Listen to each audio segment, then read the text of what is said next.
हमारे चैनल में आपका पुनः स्वागत है।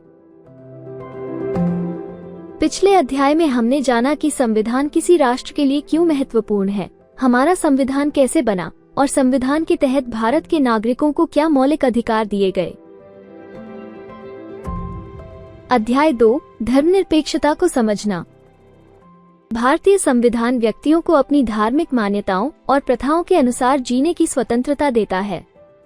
भारत ने सभी के लिए धार्मिक स्वतंत्रता के विचार के साथ धर्म की शक्ति और राज्य की शक्ति को अलग करने की रणनीति भी अपनाई।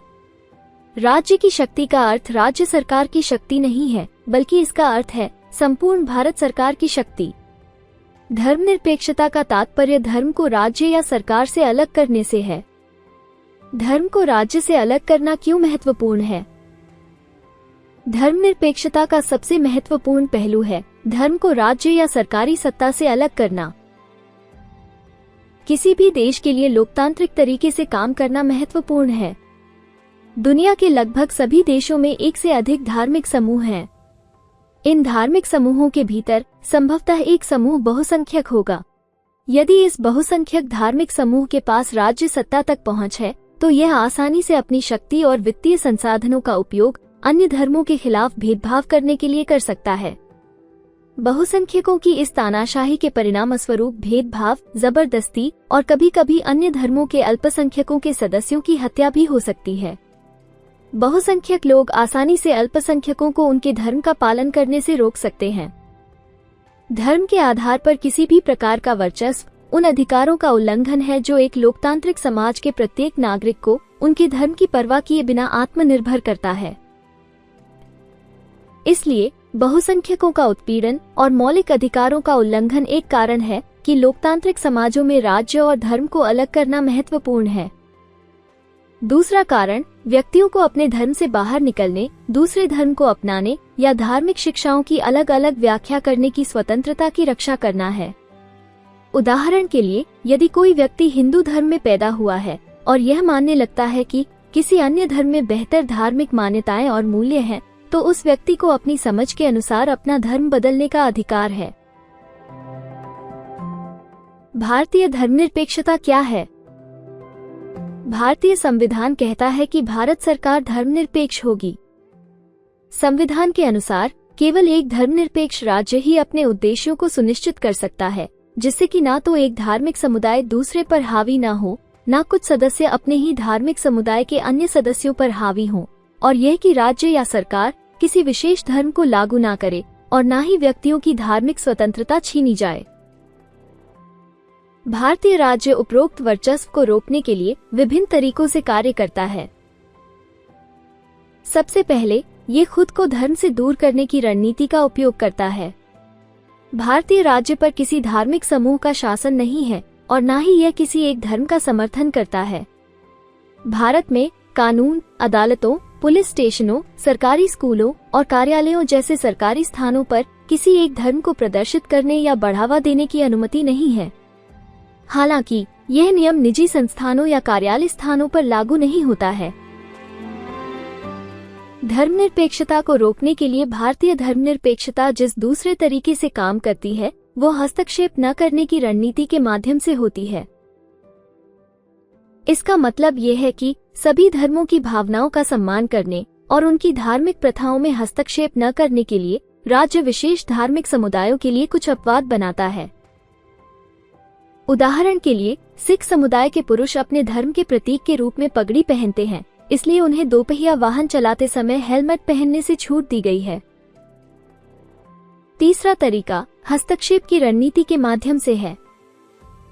ये देखा गया कि देश के कुछ क्षेत्रों में एक ही धर्म के सदस्य अन्य सदस्यों पर हावी हो रहे थे।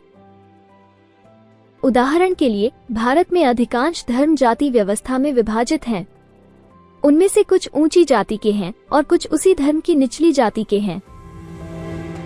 एक ही धार्मिक समुदाय में ऊंची जाति के सदस्य हावी थे और निचली जाति के सदस्यों के साथ भेदभाव कर रहे थे। इसलिए निचली जातियों के इस धर्म आधारित भेदभाव को रोकने के लिए सरकार गलत सामाजिक प्रथा, पूर्वाग्रह और भारत के निचली जाति के नागरिकों के मौलिक अधिकारों के उल्लंघन को समाप्त करने के लिए धर्म में हस्तक्षेप करती है। इसी प्रकार माँ बाप की संपत्ति में बराबर के अधिकारों से संबंधित कानूनों का भी सम्मान किया जाता है। राज्य को समुदायों के धर्म आधारित व्यक्तिगत कानूनों में हस्तक्षेप करना पड़ सकता है। हालांकि राज्य का हस्तक्षेप समर्थन के रूप में भी हो सकता है। भारतीय संविधान धार्मिक समुदायों को अपने स्वयं के स्कूल और कॉलेज स्थापित करने का अधिकार देता है। राज्य उन्हें गैर प्राथमिकता के आधार पर आर्थिक सहायता भी देता है।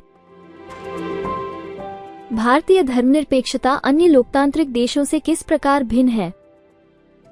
उदाहरण के लिए, अमेरिकी संविधान का पहला संशोधन विधायिका को धर्म की स्थापना का सम्मान करने के लिए कानून बनाने से या धर्म के मुक्त अभ्यास करने से रोकता है। यहाँ स्थापना शब्द का अर्थ यह है कि विधायिका किसी भी धर्म को राजधर्म घोषित नहीं कर सकती, न ही वो किसी एक धर्म को प्राथमिकता दे सकते हैं। संयुक्त राज्य अमेरिका में राज्य और धर्म के बीच अलगाव का मतलब है कि न तो राज्य और न ही धर्म एक दूसरे के मामलों में हस्तक्षेप कर सकते हैं। राज्य और धर्म के हस्तक्षेप का ये निषेध भारत और अमेरिका के बीच धर्मनिरपेक्षता में अंतर का एक उदाहरण है। दूसरी ओर, भारतीय संविधान ने निचली और ऊंची जातियों के भेदभाव को समाप्त करने के लिए धार्मिक प्रथाओं में भी हस्तक्षेप किया। भारतीय धर्मनिरपेक्षता में हालांकि सरकार धर्म से सख्ती से अलग नहीं है, लेकिन वह एक सैद्धांतिक दूरी बनाए रखती है। इसका मतलब ये है कि राज्य द्वारा धर्म में कोई भी हस्तक्षेप संविधान में निर्धारित आदर्शों पर आधारित होना चाहिए। ये आदर्श मानक के रूप में कार्य करते हैं, जिसके माध्यम से हम यह निर्णय कर सकते हैं कि राज्य धर्मनिरपेक्ष सिद्धांतों के अनुसार व्यवहार कर रहा है या नहीं। भारतीय राज्य धर्मनिरपेक्ष है और धार्मिक वर्चस्व को रोकने के लिए विभिन्न तरीकों से काम करता है। संविधान मौलिक अधिकारों को सुनिश्चित करता है जो धर्मनिरपेक्ष सिद्धांतों पर आधारित हैं। हालांकि इसका मतलब यह नहीं है कि भारतीय समाज में इन अधिकारों का कोई उल्लंघन नहीं होता। भारत में धार्मिक अधिकारों का उल्लंघन अक्सर होता रहता है, इसीलिए हमें उन्हें रोकने के लिए एक संवैधानिक तंत्र की आवश्यकता है। ऐसे अधिकार हमें उन उल्लंघनों के प्रति संवेदनशील बनाता है और उल्लंघन होने पर हमें कार्रवाई करने में सक्षम बनाता है।